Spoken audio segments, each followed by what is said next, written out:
Oke, dulur Nusantara semua, kembali lagi dengan kami tim Jawa Unggaran 57. Sebelum mulai podcast kali ini, kita berdoa untuk korban bencana erupsi Semeru beserta keluarga yang terkena musibah. Mari teman-teman semua yang melihat, kita berdoa bersama-sama. Oke ya, dulur Nusantara, kita berdoa untuk korban bencana Gunung Semeru, dan semoga diberi keselamatan dan yang tertimpa musibah dan keluarga korban ya, semoga diberi ketabahan dan tidak ada kekurangan apapun, dan semoga bantuan dari pemerintah segera datang tiba di lokasi bencana. Oke. Assalamualaikum warahmatullahi wabarakatuh. Salam sejahtera, Om Swastiastu, Namo Buddhaya, Salam, Rahayu, Rahayu, Rahayu. Oke ya, malam hari ini kita membahas tentang apa, Kang? Gunung Semeru. Semeru ya. Kemarin ya, kalau nggak salah meletusnya, Dan sangat heboh sekali, banyak video-video yang Mas Min ya, yang banyak sekali saya nonton dari di Facebook, Facebook, di YouTube, yang anak-anak kecil berlarian ya. Dan jembatan yang Geladak Perak itu di Piket Nol. terputus ya, Mas Amin ya. bahkan ambruk, bahkan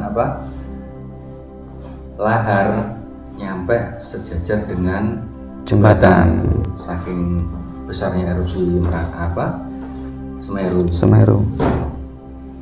Itu terjadinya Gunung Semeru itu ceritanya gimana kan dulu kan? Gunung Semeru itu yang tertinggi ya, Mas Amin ya, di Pulau Jawa ya. Di Jawa Timur. Ya, Jawa Timur, Pulau Jawa. Pulau Jawa, Mas Amin, itu gunung yang tertinggi, dan di situ penuh dengan teka-teki, penuh dengan misteri mistis yang sangat kuat. Dan kalau kita melewati pinggirannya, Mas Amin ya, di pinggiran yang di jalur selatan itu ya, Di kaki Gunung Semeru. iya, itu sangat ngeri sekali, dan banyak makhluk yang sangat seram, dengan kekuatan yang sangat Itu apa memang besar. penghuni di daerah situ kan? Iya. Makhluk yang seram-seram itu. Memang penghuni situ, dan di situ banyak sekali peninggalan-peninggalan benda keramat dari kerajaan zaman dulu, Mas Amin. Sebelum ada gempa, saya merasakan ini, Mas Amin, 3 hari sebelum ada gunung meletus itu ya, saya merasakan gempa kecil sekali. Itu 3 hari sebelum Merapi meletus. Jadinya Semeru meletus. Itu kecil sekali. 3 hari sebelum meletus itu saya merasakan yang pertama itu, Mas Amin ya, pelan sekali, kalau tidak salah di atas jam 10 malam. Terus hari kedua itu agak keras, Meningkatkan ya, katanya. tapi cuma sekali goyang ya. Terus hari ketiga itu kecil lagi, Lebih kecil. di atas pokoknya di atas jam 10 malam. Terus besoknya itu Sudah jam 4 itu kan ya meletus. ya. Untuk letusan kemarin itu apakah ada kaitannya dengan mistis gitu kan? Semua yang terjadi di Pulau Jawa ini ya, Mas Amin ya, Mbak Risa, itu penuh dengan mistis. Pasti ada kaitannya kan ya? Ada kaitannya. Kalau tidak salah aku 2 bulan yang lalu itu sudah di alam sebelah ya, Mas Amin ya, di alam gaib. Sudah ada rapat besar-besaran, tapi tidak tahu itu Mas membahas apa, saya tidak mengerti. Makanya kurang fokus ke situ saya. Tapi yang Jawa Barat sempat melihat, sempat ikut di situ. Sempat melihat dan ikut, Mas, tapi saya tidak begitu fokus karena ada fokus yang lain yang perlu saya fokuskan. Jadi saya tidak begitu fokus. Tak kira-kira rapat apa. Terus akhirnya selang 1 bulan ya ini terjadi ini. Tapi itu belum seberapa itu. Itu belum seberapa. Padahal yang saya lihat kemarin itu sangat, selama yang saya tahu ini yang paling besar kan. Karena erupsi Semeru kali ini itu yang saya lihat itu besar sekali ya. Belum itu Mas Amin, belum apa-apa. Berarti mungkin akan ada letusan yang Lebih dasar lagi ya. Itu angin. Sebenarnya ada petir-petirnya itu Mas Amin, tapi tidak begitu kelihatan. Tapi yang kelihatan angin ya di video-video. Sangat kencang. Hanya sangat kencang. Masalahnya kenapa angin disertai hujan itu apa Mas Amin? Dia untuk meredam letusan dari erupsi gunung Merapi itu. Semeru. Kalau tidak ada hujan, tidak ada angin, waduh selesai Mas Amin. Selesai semua itu. Berarti ada angin, hujan itu Untuk meredam. Untuk meredam atau menyisihkan sebagian dari letusan. Jadi biar mbak begitu banyak korban, tidak begitu banyak. Maksudnya abu itu Mas Amin, kalau sampai tidak ada hujan, abu itu menimbulkan penyakit Mas Amin. Contoh satu ispa, batuk pasti. Radang pasti itu. Dan itu mungkin kalau nggak ada hujan sama angin itu sangat kemungkinan besar menimbulkan korban lebih banyak ya. Ya. Dan itu kalau tidak salah Mas Amin ya, 3 minggu kalau nggak 1 bulan sebelumnya saya bertemu dengan Gus dari Kesamben, itu cerita sama saya. Bentar lagi ini kita banyak penyakit asma, saya hubungan dengan nafas. Saya bertemu dengan Gus dari Kesamben, bilang gitu. Itu kalau tidak salah selang waktu 1 bulan, kalau tidak 3 minggu yang lalu saya bertemu dengan beliau, dan beliau bicara kayak gitu. Saya tidak tahu juga, tidak mudeng juga apa yang dibilangkan orang ini, tidak mudeng juga. Padahal yang dibicarakan sama saya waktu itu pas ngopi itu lain cerita kok. Orang ini kok ceritanya kok beda. Mungkin ya biasalah Mas Amin dan beliau Gus, jadi lebih tahu apa yang akan terjadi ya.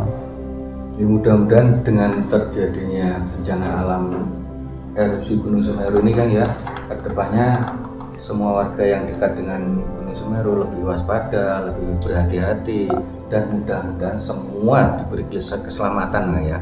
Dan itu sebenarnya Mas Kang Amin ya Mbak Risa, gunung meletus itu sebenarnya kalau dibilang musibah ya musibah, kalau diambil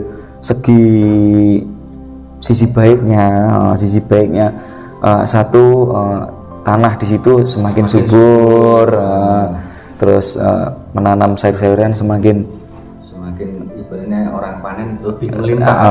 Lebih melimpah. Sebenarnya itu masukan yang baiknya itu. Ada untung ruginya ibaratnya pedagang. Ya. Untuk secara gaib sendiri tuh wedhus gembel itu sebenarnya apa itu? Wedhus gembel itu sebenarnya cuma dari sebutan. Jadi wedhus gembel itu sebelum meletus dia akan gunung akan membentuk mendung-mendung awan-awan itu, awan panas itu. Jadi seperti bulunya wedhus itu loh, kambing itu loh, kan agak bulat-bulat gitu, makanya disebutnya wedhus gembel. Sudah atau istilahnya awan panas itu kan ya? Iya.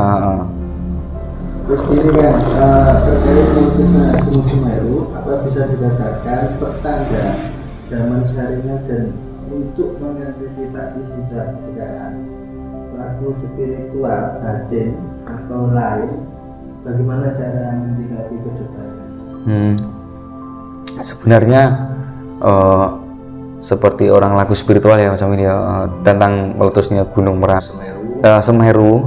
Ini sebenarnya gini, kalau buat orang yang laku spiritual ya, sebenarnya bukan pertanda, bukan apa, dari dulu itu sudah ada istilahnya kayak seperti gunung meletus apa sudah ada. Jadi untuk mempertajam lagi dan untuk mengetahui apa yang terjadi ke depannya, agar lebih hati-hati lagi gitu aja. Tapi yang saya lihat kemarin kayak nggak ada tanda-tanda kan? Nggak ada. Saya aja 2 bulan kalau selama sampai ini tuh.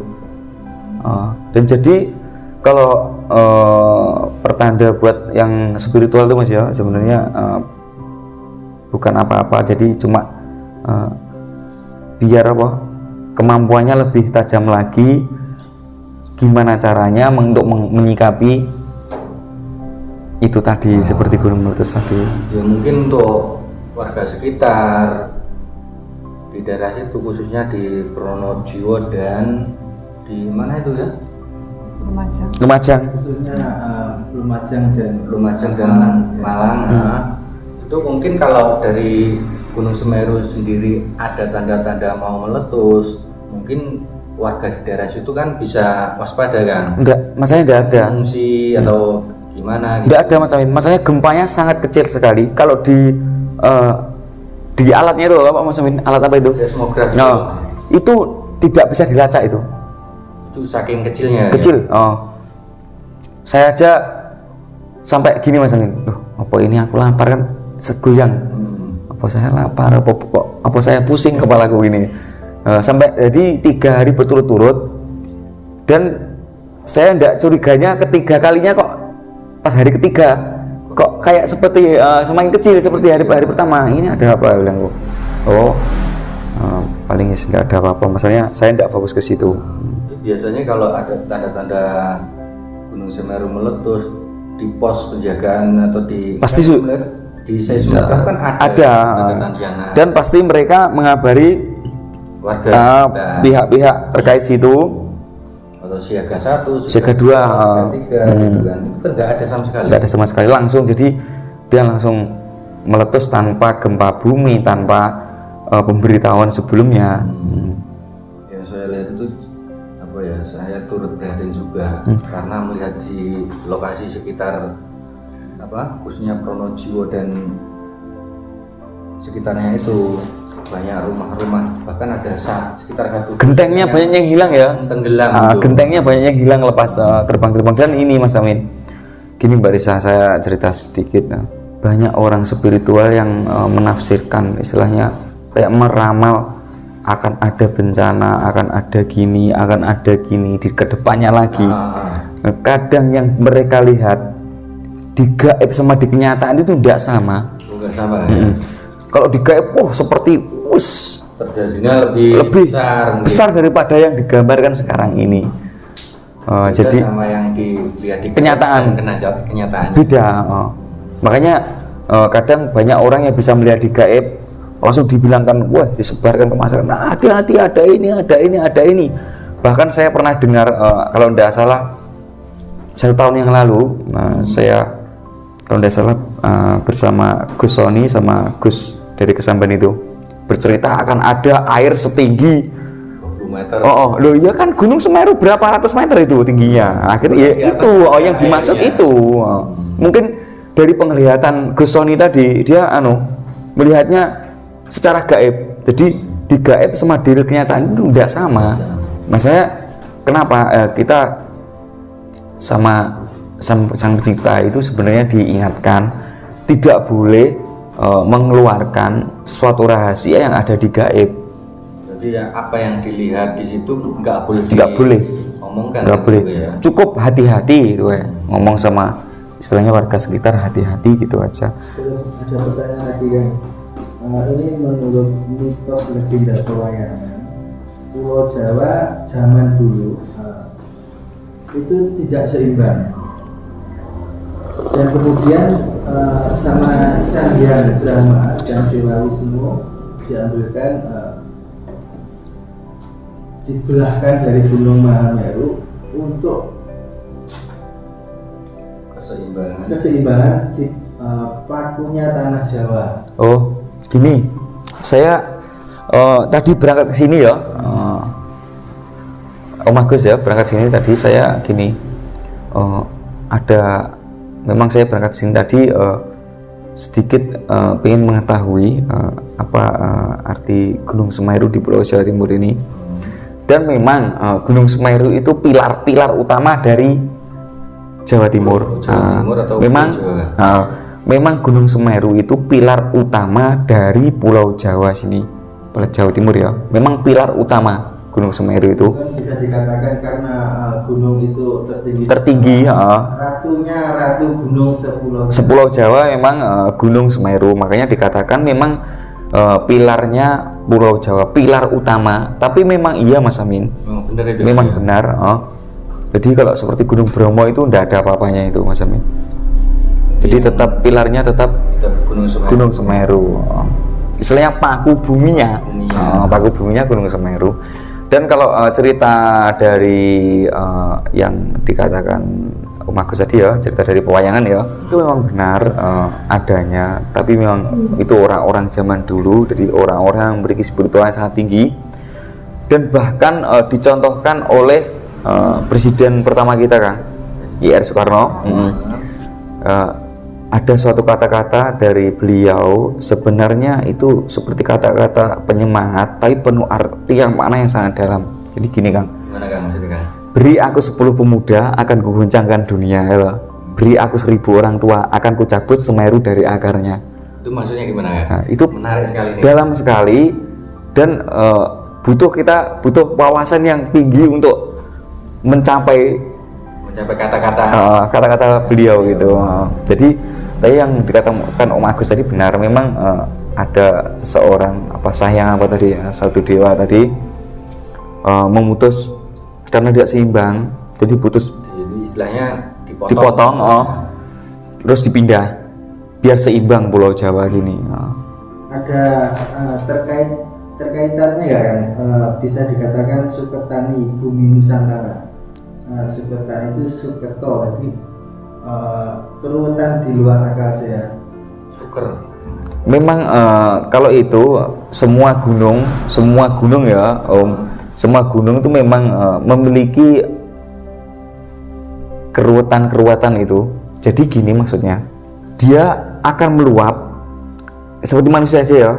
Kalau pikirannya sudah emosi sudah ruwet, dia akan meluap, akan meletus. Jadi gunung pun sendiri seperti itu. Karena Dengan situasi alam atau perbuatan manusia sendiri mungkin itu Kang ya. akhirnya ikut tercampur dari satu ke situ, akhirnya meluap. Itu karena ibarat emosi sudah penuh. Nah, jadi dia meluap. Jadi dia sebenarnya emosi alam ya Om Agus ya. Bukan dari manusia, tidak, memang emosi alam. Contoh apa emosi alam? Kayak orang motong kayu, motong hutan, nebang hutan. Akhirnya alam ini emosi Mas. Emosi akhirnya panas. Jadi harusnya 2 atau 5 tahun gunung itu meletus, tidak sampai. Lebih cepat lagi kan. Untuk mitos bahwa Semeru itu tempat bersemayam para dewa itu apakah benar Kang? Sebenarnya itu cuma mitos. Sebenarnya gini, di Semeru itu bukan para dewa ya sebenarnya, Mas Amin, yang saya tangkap ya. Memang banyak roh-roh leluhur yang sangat, istilahnya sangat mumpuni, seperti kayak datuk, kayak wali itu loh Mas. Raja-raja Kalau raja enggak Mas, bukan, kayak wali itu dia pasti ada 7 sampai 5 di sana. di Semeru. Iya, di gunung, setiap gunung berapi Mas. Oh, setiap gunung Merapi pasti ada. Pasti ada. Dan itu sebenarnya kalau di gaib ya, itu 5 roh atau 7 roh itu dia menjaga di situ. Jika ini sudah meluap tidak tertahan, dia mengumpulkan semua roh-roh leluhur yang memiliki potensi yang sangat tinggi, dikumpulkan di situ untuk berdoa bersama situ. Untuk menenangkan. Rapat dulu, terus ini gimana nanti arahnya kemana dan terjadinya kiai, dirancang di situ semua, didoakan agar tidak terjadi yang lebih besar lagi dari situ. Istilahnya sedikit besar untuk meredam gitu ya. Agar tidak terjadi letusan yang lebih besar lagi dan menimbulkan bencana yang lebih banyak. Makanya kita tidak bisa menimbulkan sejarah. Yang dimaksud sejarah itu sangat luas ya, Mbak Risa ya, Mas Amin ya. Sejarah itu bukan sejarah dari sejarah yang kita tahu, sejarah dari yang belum kita tahu harus kita juga gali juga. Itu mungkin sangat bermanfaat kan ya. Bukan cerita dari buku, bahkan kita juga melihat cerita dari goibnya. Ya, dari yang ini dibahas enggak Kang, yang tadi Kang 1000 orang tua akan kucabut. Nah, itu tadi gimana Kang? Itu gini Mas Amin, bukan 1000 orang tua toh Mas Amin, itu orang tua yang memiliki ilmu kebatinan dan spiritual yang sangat tinggi. Bukan orang tua tok gini ya, sama aja bohong. Istilahnya leluhur dahulu kan ya. Dengan situasi dengan situasi ini mau tidak mau dari mulai dari presiden sampai bawahnya dan pengusaha dan yang disebutkan Kakang Joko Umbaran tadi 1.000 orang tua itu kan bisa dikatakan 1.000 orang tua itu dari orang sesepuh spiritual. Untuk cara menghadapi bencana di ambang batas kemampuan manusia ini adalah commandeering awal jongkok kudu jumlah atau bisa disebut jongkok itu harus tuntas. Masalah keruwetan bencana-bencana ini kan harus dituntaskan, mungkin dibiarkan terus. Tuntasnya jongkok Joyoboyo ini diawali oleh meletusnya Gunung Semeru tanpa tanda, itu benar, mulai peradaban baru. Ya, itu dari Joyoboyo Kediri ya, kalau tidak salah ya.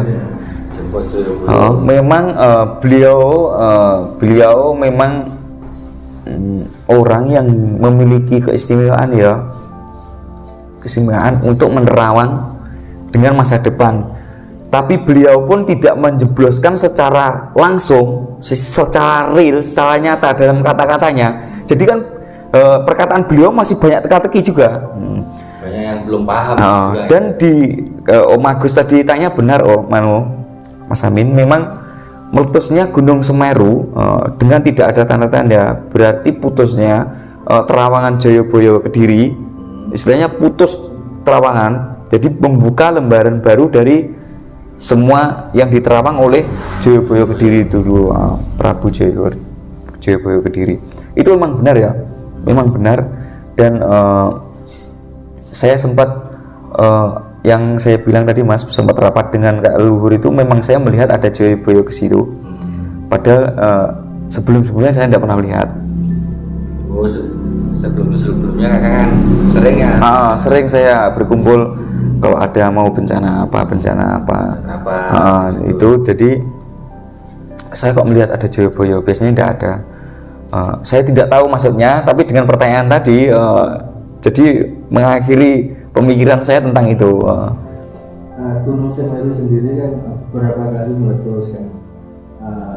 Dari pertama tahun 41 sampai 42 terjadilah tahun 45 itu Indonesia merdeka, dan di tahun 94 sama 97 itu juga meletus erupsi, dan terjadilah tahun 98 reformasi total.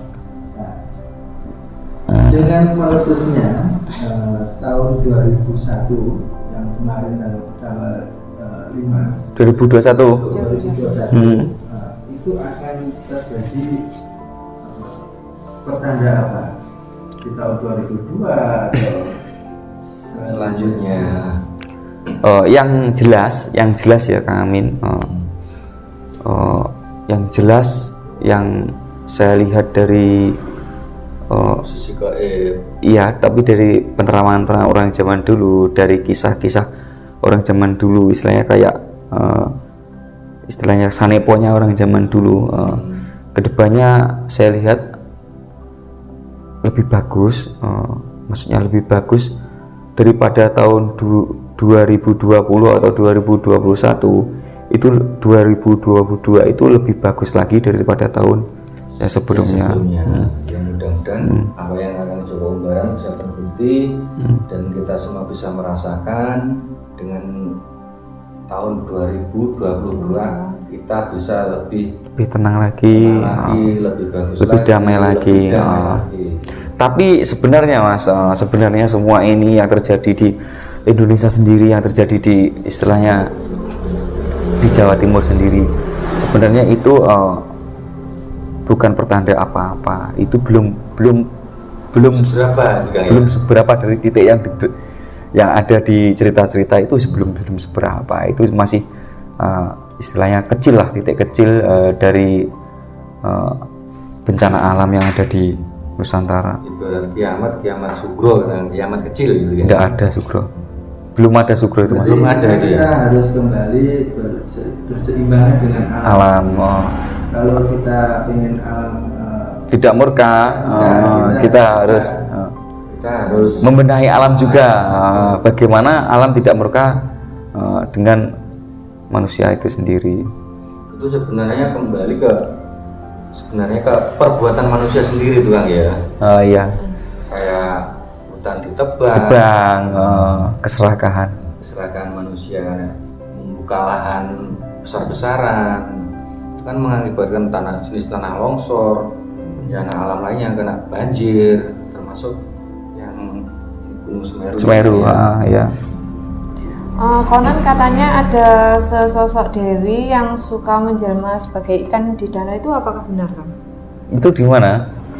Danau Ranokumbolo. Ya gini, memang itu benar adanya Mbak Risa. Jadi gini, kenapa ikan emas itu dia muncul? Pasti kalau gunung mau meletus, dia pasti muncul. Karena apa? Itu hukum alam Mas. Jadi api mau meletus, otomatis panas. Semeru ya, itu panas. Jadi danau Ranokumbolo itu pasti bawahnya akan memanas. Jadi ikan emas itu yang biasa ada di kedalaman yang lebih dalam, dia akan muncul ke permukaan karena di dalam panas. Jadi memang itu digadang-gadang penjelmaan dari dewi. Sebenarnya tidak sebesar itu, dia tidak selaku dewi sebenarnya, tapi memang di terawang di gaib dia seperti putri, tapi dia tidak seperti dewi-dewi yang digambarkan di kayangan itu. Itu cuman mitos ya berarti ya? Tidak mitos Mas, memang ada. Tapi tidak seperti yang dikatakan di Mbak Risa tadi kan Dewi kalau digambarkan Dewi berarti seperti dewi-dewi yang ada di kayangan. Kan manusia. Ini seperti seorang putri ya. Tapi memang benar-benar ada itu kan ya? Memang ada, sosok gaibnya ada. Bisa dipanggil itu, kalau di Ranokumbolo bisa dipanggil. Itu kalau boleh tahu siapa Kang namanya Kang? Itu sebenarnya seorang putri yang di putri raja, yang kalau tidak salah kerajaan apa ya, jauh dari kerajaan Tanah Jawa, Singosari. Sebelum Singosari, jadi putri mungkin saking murkanya ibunya dari putri itu, dia dikutuk menjadi seorang ikan. Jadi ikan mas dan ditempatkan di situ di Ranokumbolo situ. Dengan pertandanya Gunung Semeru itu sendiri kan, apa bisa dikatakan kita mulai memasuki gerbang era baru. Bencana sudah dibuka untuk era terkait memasuki zaman yang akan datang, zaman kesucian apa saja yang harus kita kerjakan. Oh gini ya, itu memang benar ya Om Agus ya.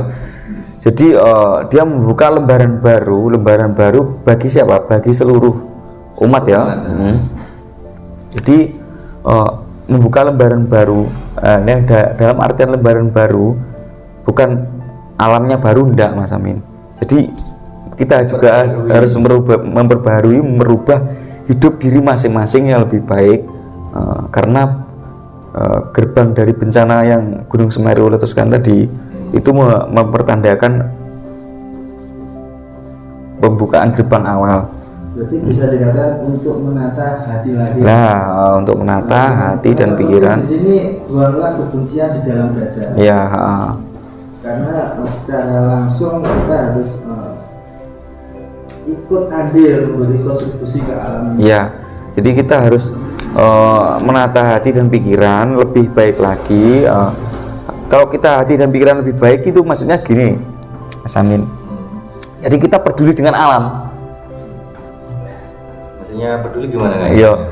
Kalau kita serakah kan enggak pakai hati, enggak pakai pikiran, pakainya kan serakah ini jadi uang, jadi apa. Kalau pakai kalau kita pakai hati dan pikiran kan mikir, oh iya nanti kalau alamnya murka gimana, oh nanti kalau saya tebangi semua habis gimana gitu. Yang dimaksud yang Joko Barat itu benar. Kacamata manusia dan dengan kacamata alam itu berbeda. Kalau kacamata manusia yang ada keserakahan, tamak dan rakus dan sebagainya. Tapi kalau alam kita nggak butuh itu semua. Kalau alam kan memberi apa yang bisa kamu ambil, tapi jangan serakah. Istilahnya pohon, salah satu pohon kita tidak tahu juga. ada pohon, nggak tahu daunnya bisa buat obat apa, bisa buat minuman apa, kan nggak tahu. Alam tuh memberi, tapi kita jangan serakah. Kan semua istilahnya bentuk pohon kan semua sangat bermanfaat. Sebenarnya ada manfaat saking kan kita tidak tahu, belum meneliti apa manfaatnya untuk kita. Kalau kita tebang secara besar-besaran akibatnya gimana, kan nggak mikir di situ. Konon tanjakan di Semeru itu jika kita tidak istirahat dan menoleh ke belakang itu, apakah kisah cinta itu akan abadi? Loh, Itu ada itu istilah tanjakan cinta di situ kan. oh iya, itu tanjakan cinta bilangnya. Jadi memang itu mitos di situ, mitos yang disampaikan dari orang ke orang. Jadi kayak doa itu sebenarnya Mas Amin. Jadi orang ngomong sebenarnya itu bercanda, tapi menjadi doa dan menjadi kenyataan di situ. Beratnya orang ucapan adalah doa. Gitu ya. Terus yang doa orang berapa? Yang ke Semeru orang berapa? Banyak sekali sudah yang ke sana. Kalau yang doa ada orang 1000 ya sudah kuat sudah itu. Udah doa yang mujarab gitu mungkin ya. Jadi sebenarnya kita berjalan ke depan ya juga harus menoleh ke belakang juga. Tidak boleh ke depan terus menoleh ke belakang. Oh kemarin aku salahnya apa? Oh ini jadi ke depan saya perbaiki lagi biar tidak ada begini. Bisa jadi nggak kan dengan meletusnya Gunung Semeru itu mungkin bumi Nusantara bisa menjadi barometer tolak ukur peradaban dunia. Dengan ini ya Om Agus ya, dengan sekarang aja peradaban baru di dunia dari Indonesia sudah banyak ya. Satu contoh apa ya? Contoh yang mudah batik di Indonesia ini sudah mendunia ya. Itu contoh kecil ya itu ya. Terus kayak mekanisme kecerdasan otak orang Indonesia pun banyak yang dicari oleh orang-orang dari luar negeri ya. Itu dari sekarang aja sudah ada, dan kedepannya ya dari saya Mas Amin ya, kedepannya mungkin Indonesia akan lebih baik lagi dan lebih dipandang oleh dunia dengan kecerdasan, kepintaran spiritual maupun intelektual dari orang Indonesia. Dan ini kan dari meletusnya Gunung Semeru ini, apakah gunung-gunung yang lain itu punya potensi untuk meletus juga kan? Semua gunung yang ada potensi meletus, istilahnya berapi, istilahnya bisa mengeluarkan lava, itu semua berpotensi Mas. Tapi mereka menunggu ada hari-harinya, ada waktu-waktunya, ada waktu tertentu. Mungkin berapa puluh tahun, 200 tahun mungkin gitu ya. Tapi ada yang kemarin itu kalau tidak salah 2020 kalau tidak salah ya, itu sebenarnya mau dibarengan Mas, antara Gunung Merapi dan Gunung Semeru mau meletus bersama. Wah hancur kalau itu kan Jawa Timur kan. Orang spiritual ngomong sama saya Kang, jadi ngomongnya gini, nanti kita kalau ke Jawa Tengah naik pesawat. Maksudnya gimana itu kan? Ya terpisah antara Pulau Jawa Timur dan Jawa Tengah. Oh mungkin ada batas atau pecah kayak Sumatera dan jadi kayak di apa Jawa dan Sumatera itu. Iya jadi gini, waktu itu 2020 ya, waktu kayak kalau nggak salah kacau-kacaunya COVID juga ya kalau nggak salah ya, itu Gunung Semeru dan Gunung Merapi Jawa Tengah itu mau diledakkan bersamaan. Kalau itu terjadi, saya pernah diceritai orang spiritual tadi itu, kalau itu terjadi bersamaan, itu terbelah itu antara Jawa Timur dan Jawa Tengah. Dan beliau bilang sama aku gini, nanti kalau kita ke Jawa Tengah kita naik pesawat loh.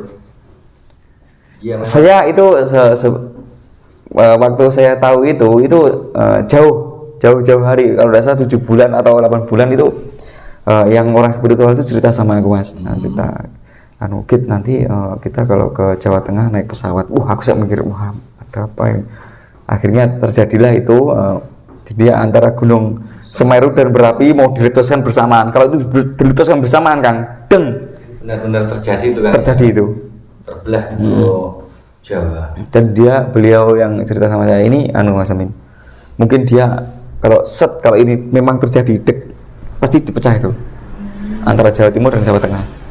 Terbelah ya. Terus gini kan, di Nusantara sendiri ini akan menjadi bumi Wulu Geni. Saya sendiri juga bingung, bumi Wulu Geni itu maksudnya apa tuh? Oh, yang dimaksud dengan bumi Ulu Geni, itu ada sisi baiknya dan ada sisi buruknya mas. Jadi gini, sisi baiknya yang dimaksud dengan Ulu Geni ya, sisi baiknya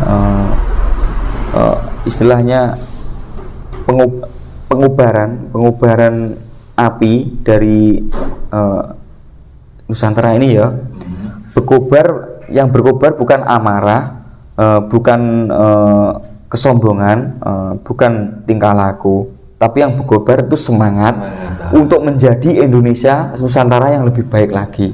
Itu sisi baiknya.